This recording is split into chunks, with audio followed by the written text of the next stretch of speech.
The champagne tray crashed to the floor, shattering across the polished marble of the grand ballroom, and my daughter dropped to her knees, trying to pick up the broken glass with her bare hands, while her own father stood silently just a few steps away. In that moment, I knew this wasn't their engagement party.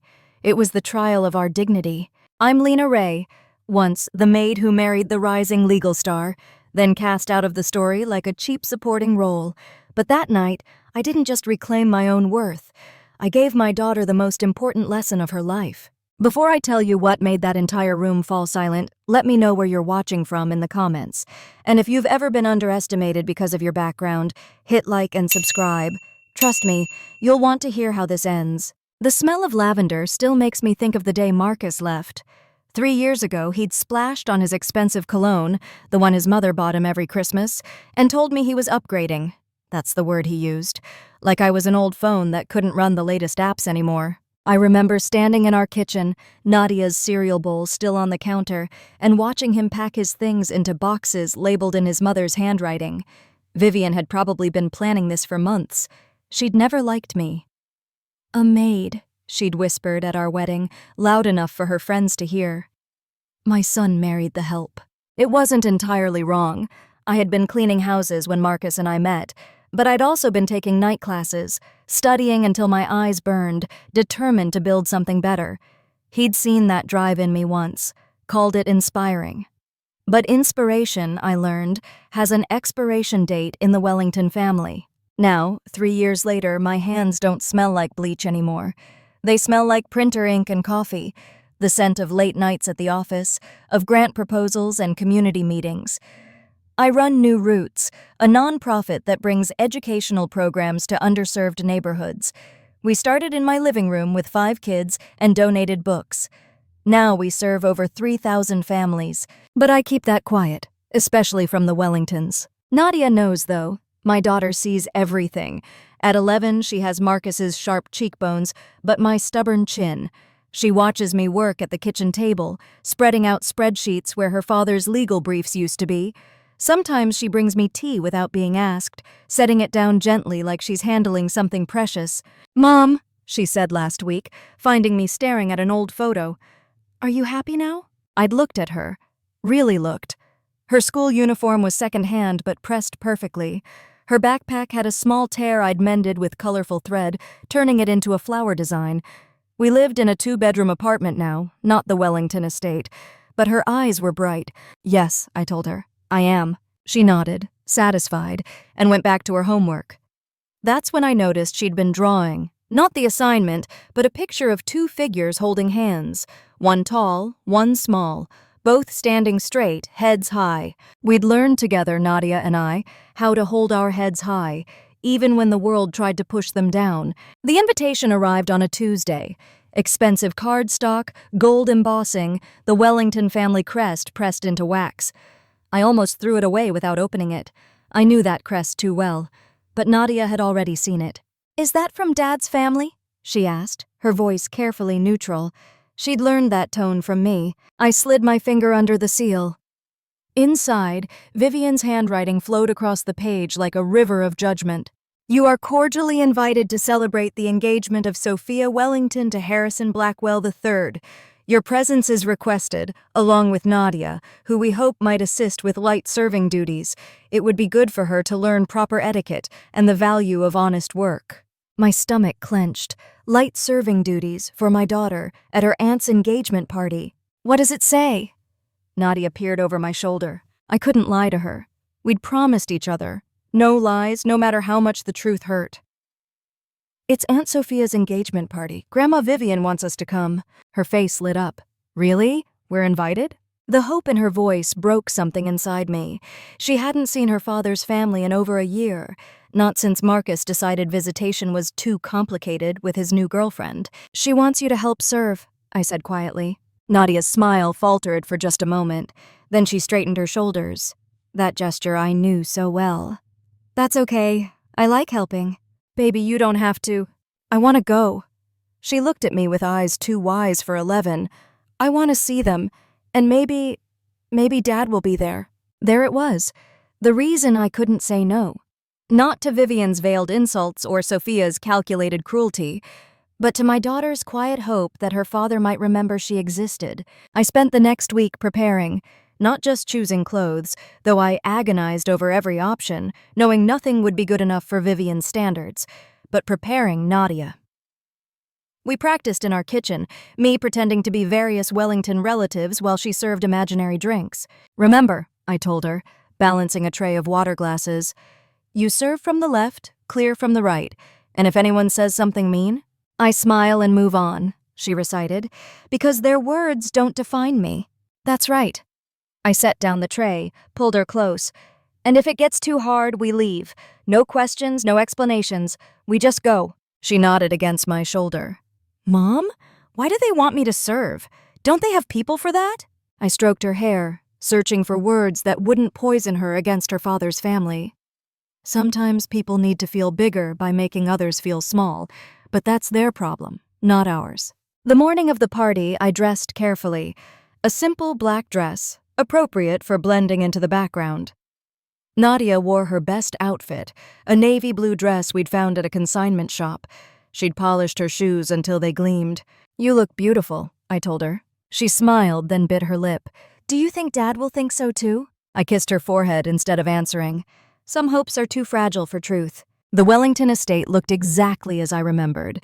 Intimidating and cold despite the warm lights strung for the party. Nadia pressed closer to me as we walked up the stone steps. I could feel her hand trembling in mine. "It's so big," she whispered. "It's just a house," I whispered back, though my own heart was racing. The door opened before we could knock. A uniformed server, someone I didn't recognize, looked us up and down. "Staff entrance is around back," he said. "We're guests," I said, producing the invitation. His eyebrows rose slightly, but he stepped aside. "Of course. The family is in the main parlor."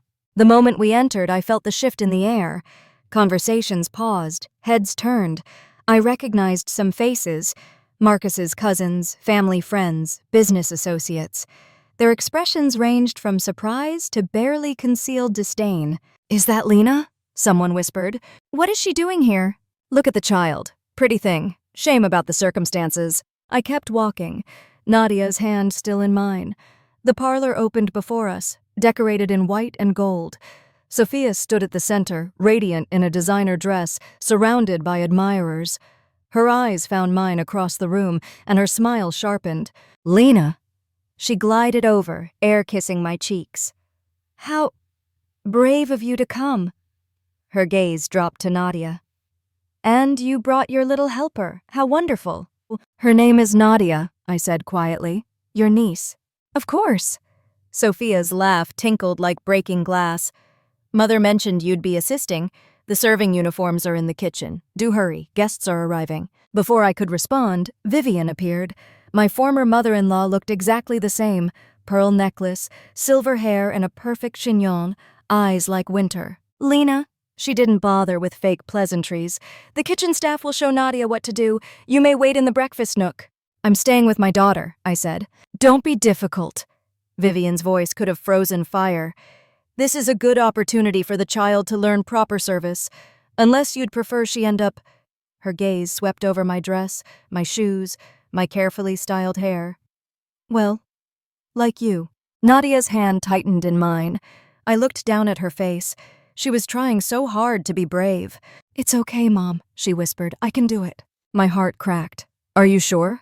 She nodded, chin up. "I want to help." Vivian smiled, a cold, satisfied expression. "Excellent! Come along, child." I watched them disappear into the kitchen, every instinct screaming at me to grab Nadia and run, but I'd promised her we'd try.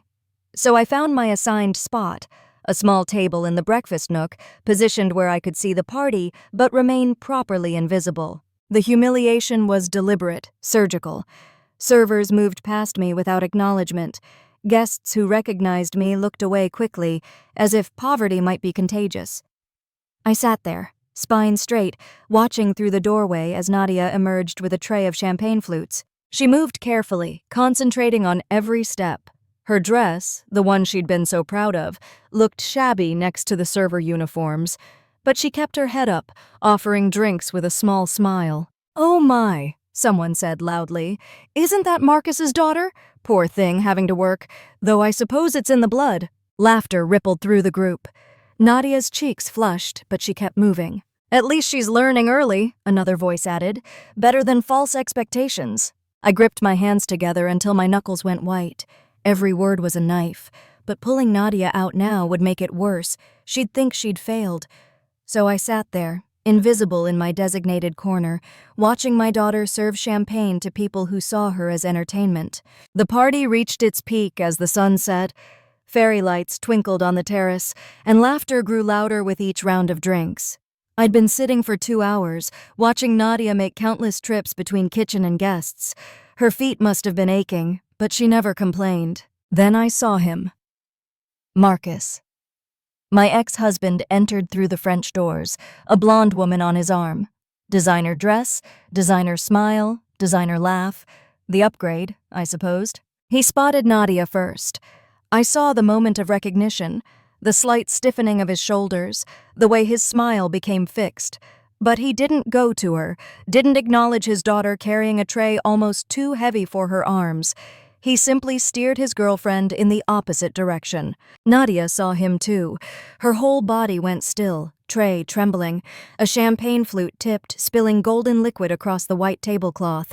"Oh!" Sophia's voice cut through the party noise. "How clumsy! Really, Nadia, you must be more careful." All eyes turned to my daughter. She stood frozen, staring at the spreading stain. "I'm sorry," she whispered. "Sorry doesn't clean the tablecloth," Vivian said, appearing like a vengeful spirit. "This is exactly why proper training is essential. Some people simply aren't meant for refined settings." "Mother," Marcus said, finally acknowledging the situation. "Perhaps we should—" "Should what?" Vivian turned on him. "Pretend this isn't a learning opportunity.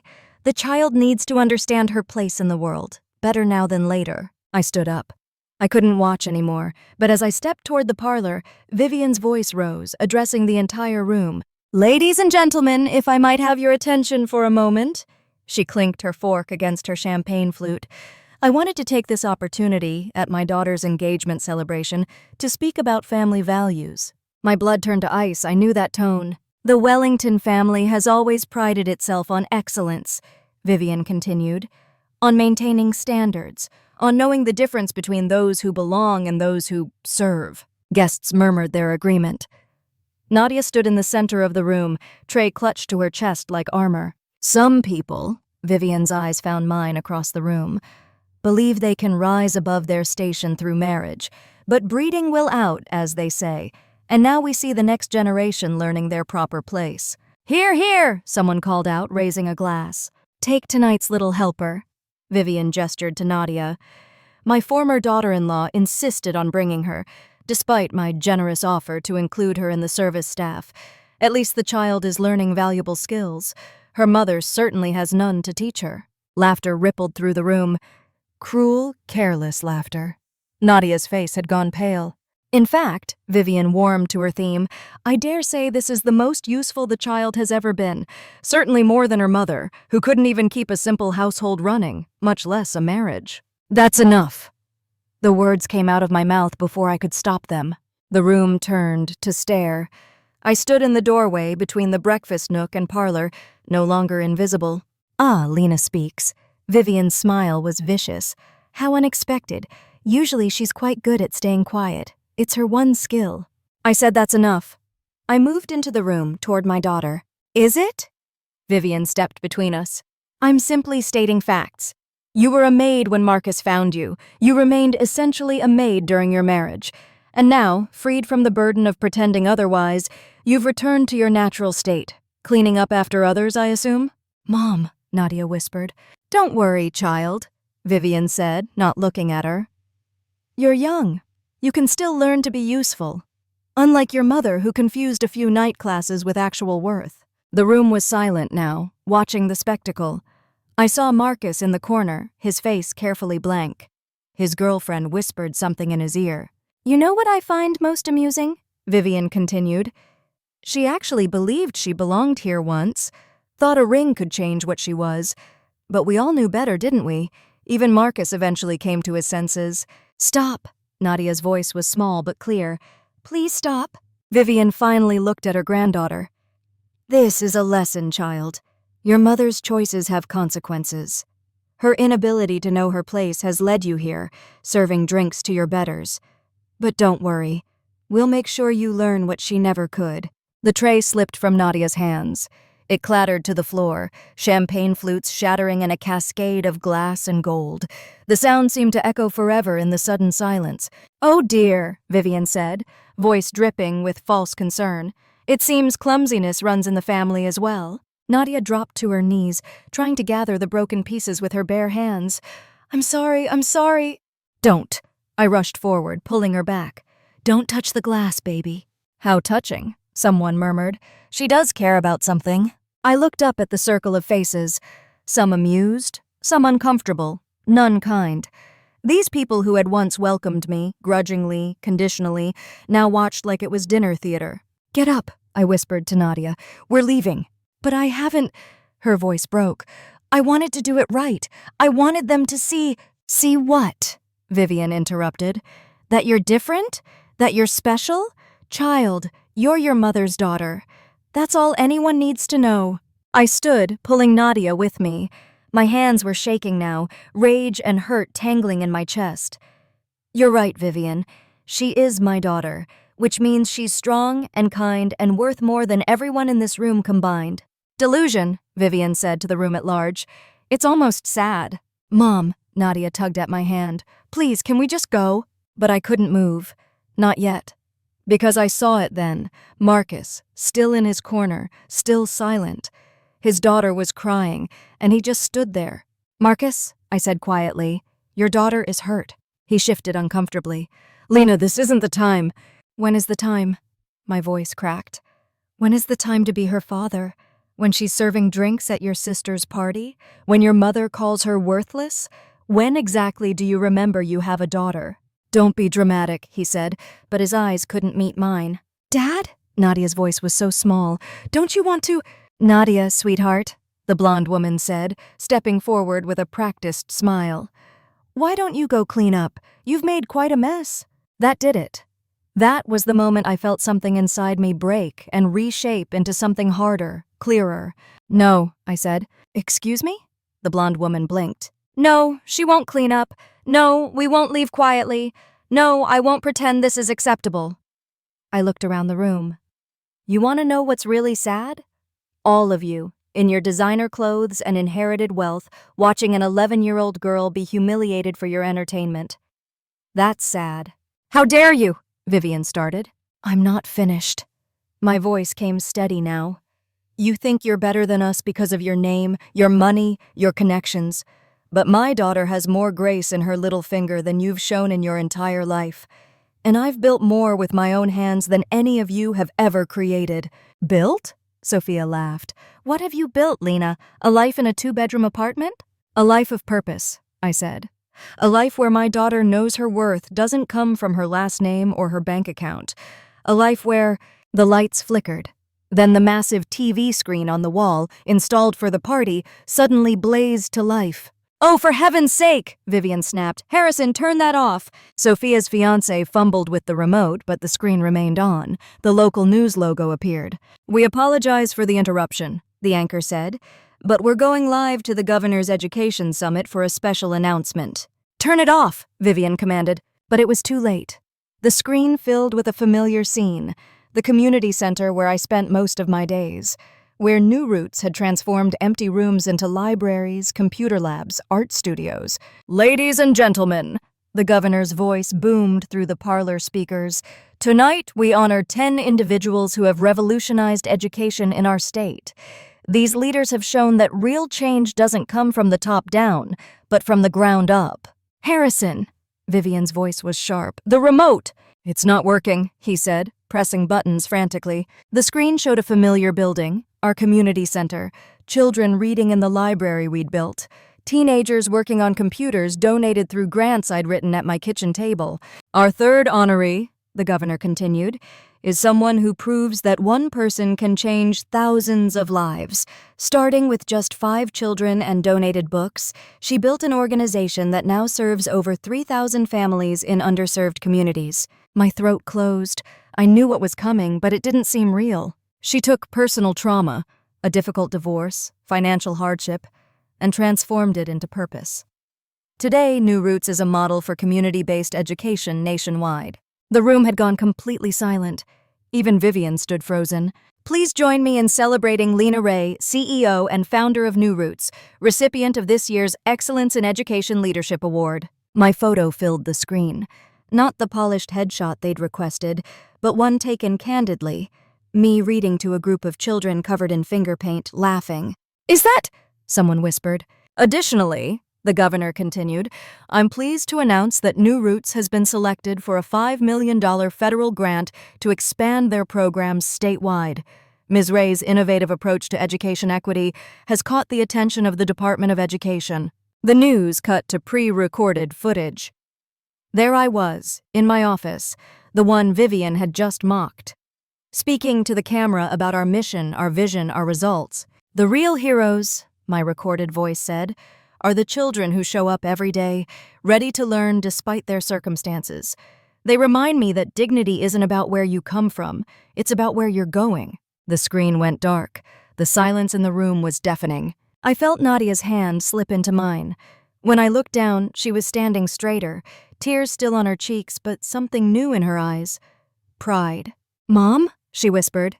"Is that why you work so late?" I nodded, not trusting my voice. "Well," someone said, a woman I didn't recognize. "That's quite impressive." "Impressive?" Another guest stepped forward. "That's extraordinary. New Roots, I've heard of it. My company was looking into partnership opportunities." Suddenly, the room shifted. People who had been avoiding my eyes now stared openly. Conversations erupted. $5 million grant. CEO this whole time. Forbes did a piece on innovative nonprofits. "Can't believe we didn't know." Marcus pushed through the crowd. "Lena, I had no idea." "Of course you didn't," I said quietly. "You never asked." Vivian hadn't moved. She stood like a statue, staring at the blank screen. Sophia tugged at her mother's arm. "Mother, say something." But what could she say? The servant she'd just publicly humiliated was being honored by the governor. The woman she'd called worthless had built something that mattered. "Mrs. Ray?" A man approached, one of the guests I didn't recognize. "I'm James Chen Foundation. We fund educational initiatives. I'd love to discuss how we might support New Roots." I glanced at Nadia. "This isn't really the time." "Of course not." He handed me a business card. "But please, call me next week. What you've built is exactly what this state needs." More people pressed forward. Business cards appeared. Congratulations flowed. And through it all, Vivian stood silent, her carefully constructed narrative in ruins. The crowd around us grew, but I only had eyes for my daughter. Nadia stood taller now, still holding my hand but no longer hiding behind me. "Ms. Ray," an older woman touched my arm gently. "I owe you an apology. I laughed earlier when—" She glanced at Vivian. "Well, I'm ashamed of myself. Your daughter was serving us with such grace and we—" "Thank you," I said simply. There was no point in making her feel worse. "Mom," Nadia whispered, "can we go now?" I nodded. We'd stayed long enough, proved enough. But as we turned to leave, Vivian finally found her voice. "This changes nothing," she said, loud enough for everyone to hear. "Money doesn't buy class. Awards don't create breeding. You're still—" "Still what?" I turned back to face her.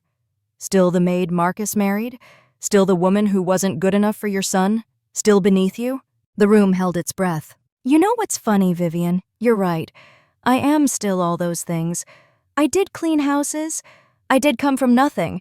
I did fail to keep your son interested. But you know what else I am?" I stepped closer to her, Nadia beside me. "I'm the woman who took every insult, every slight, every closed door, and built something that matters. I'm the mother who taught her daughter that service isn't shameful, it's sacred. I'm the person who learned that real worth doesn't come from a name or a bank account or a bloodline." "Pretty words," Vivian sneered, but her voice lacked its earlier venom.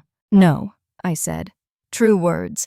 And here's one more truth. Your granddaughter just spent 3 hours serving people who mocked her, and she did it with more dignity than you've shown in your entire life. That's not my failure as a mother. That's my greatest success." Nadia squeezed my hand. When I looked down, she was crying again, but differently now. "Can I say something?" she asked quietly. I nodded. She turned to Vivian. then to her father, then to the room at large. I'm not ashamed of serving. My mom taught me that helping people is important, but I'm sad that you needed me to be small so you could feel big. The silence that followed was different than before. Uncomfortable. Ashamed. We should go, Marcus said suddenly. Lena, Nadia, let me walk you out. No, Nadia said. We don't need you to. But Marcus persisted. Please, I need to. Can we talk? Just for a minute? I looked at Nadia. She shrugged, then nodded. We followed him to the foyer, away from the crowd. His girlfriend started to follow, but he waved her back. Lena, he began. I didn't know about the award, the grant, any of it. Because you never asked, I said. 3 years, Marcus. 3 years of missed birthdays, canceled weekends, ignored calls. Did you ever once ask what I was doing, what Nadia was doing? He looked at his shoes. I thought Mother said you were struggling, that it would be better if I kept my distance, let you find your footing. Your mother said, I repeated. When did you stop thinking for yourself? That's not fair. Dad, Nadia interrupted, do you even know what grade I'm in? The question hung in the air. Marcus opened his mouth, closed it. 6th, Nadia said. I'm in 6th grade. I love science. I want to be a doctor. I help Mom at the center on weekends. I have a best friend named Maya. I don't like tomatoes, but I love pizza. I can't sleep without my stuffed elephant, even though I'm too old for it. Each fact landed like a blow. Marcus's face crumpled. I'm sorry, he whispered. Nadia, I'm so sorry. Sorry doesn't fix it, she said, echoing Vivian's earlier words, but with none of the cruelty. But maybe you could try to know me? He nodded rapidly. Yes, I want to, if you'll let me. If your mother... This isn't about me, I said. It's about her. If Nadia wants you in her life, we'll figure it out. But you show up, Marcus. You show up consistently, or not at all. I will, he said. I promise. We'd see. Promises were easy. Keeping them was the hard part. We're going now, I said. Don't follow us. Deal with your family, with your mother, with yourself. Then call Nadia, not me, her. I handed him one of my business cards. His fingers trembled as he took it. CEO, he read softly. Lena, what you've built, it's incredible. I know, I said simply. I've always known my worth, Marcus. I was just waiting for everyone else to catch up. We left then, Nadia and I, walking through the grand foyer and out the massive front doors. Behind us, the party continued, though I imagined the conversation had shifted dramatically. Mom, Nadia said as we reached our car, are you okay? I considered the question. My ex-mother-in-law had humiliated me. My ex-husband had ignored our daughter. I'd been relegated to the breakfast nook like hired help, but I'd also been recognized for my work. I'd stood up for my daughter and myself. I'd shown Nadia that dignity comes from within, not from others' opinions. Yes, I said, unlocking the car. I'm okay, are you? She nodded slowly. I think so. That was a lot. It was, I agreed, helping her into the passenger seat. But you handled it beautifully. I dropped the tray, she reminded me. You dropped the tray at the perfect moment, I said. Right when you needed to. We drove in comfortable silence for a while. The city lights blurred past, taking us away from the Wellington estate and back to our real life, the one we'd built together. Mom, Nadia said eventually, why didn't you tell them before, about the award and everything? I thought about it. Because I wasn't doing it for them. I wasn't building new routes to prove something to Vivian or win Marcus back. I was doing it for the kids we serve, for you, for me. Their opinions stopped mattering the day I realized my worth wasn't dependent on their approval. But it felt good, right, when they found out? I smiled. It felt vindicating. But you know what felt better? Watching you stand up there with grace. Hearing you speak your truth. Knowing that no matter what they said, you knew your worth. Because you taught me, she said softly. Because you listened, I corrected. And because you're brave enough to live it. We pulled into our apartment complex. It looked different somehow, not shabby, but honest. Real. Ours. Mom, Nadia said as we climbed the stairs, can we have hot chocolate? And maybe you can tell me more about the award and the grant and everything? Of course, I said, unlocking our door. We have a lot to celebrate. And we did. Not the public recognition, though that was nice. Not the grant money, though it would help so many families. But the fact that we'd walked into that house with our heads high, faced the worst they could throw at us, and walked out the same way. Tomorrow, I'd go back to work. I'd continue building something that mattered. Nadia would go to school where she was known for her kindness and intelligence, not her last name or family connections. But tonight, we'd drink hot chocolate and talk about the future, about the community center's expansion, about her dreams of becoming a doctor, about the dignity in service and the power of knowing your own worth. The Wellingtons had tried to make us small. They'd failed. Because you can't diminish something that refuses to be diminished. You can't shame someone who's not ashamed. "Mom," Nadia said, marshmallows melting in her mug. "I love you. I love you too, baby." "And Mom, we're pretty awesome, aren't we?" I laughed, pulling her close. "Yes, we absolutely are." Through our small kitchen window, the city lights sparkled. Somewhere out there, the Wellington party continued, though I suspected the atmosphere had changed considerably. Let them talk. Let them reassess. Let them realize what they'd missed. We had better things to do than worry about their opinions. We had a life to live, a community to serve, a future to build, and we'd do it the way we always had, together, with dignity, one step at a time. The invitation had called it light serving duties, but what Nadia had done tonight was anything but light. She'd served notice that the next generation wouldn't be bound by the previous one's prejudices. She'd served truth to power. She'd served as a mirror, reflecting back their ugliness and forcing them to see it. Most importantly, she'd served herself, with courage, with grace, with the unshakable knowledge that her worth came from within. That was the real lesson of the evening. Not that awards and grants could silence critics, though they certainly helped, but that dignity, once claimed and owned, couldn't be taken away by anyone. The Wellingtons had given us an invitation to serve. They just hadn't realized we'd be serving notice that their time of defining our worth was over. And that was the sweetest victory of all. If this story resonated with you, remember, your worth isn't determined by those who try to diminish you. It's defined by how you rise, how you serve others with dignity, and how you teach the next generation to stand tall in their truth. Share this story with someone who needs to remember their own worth today.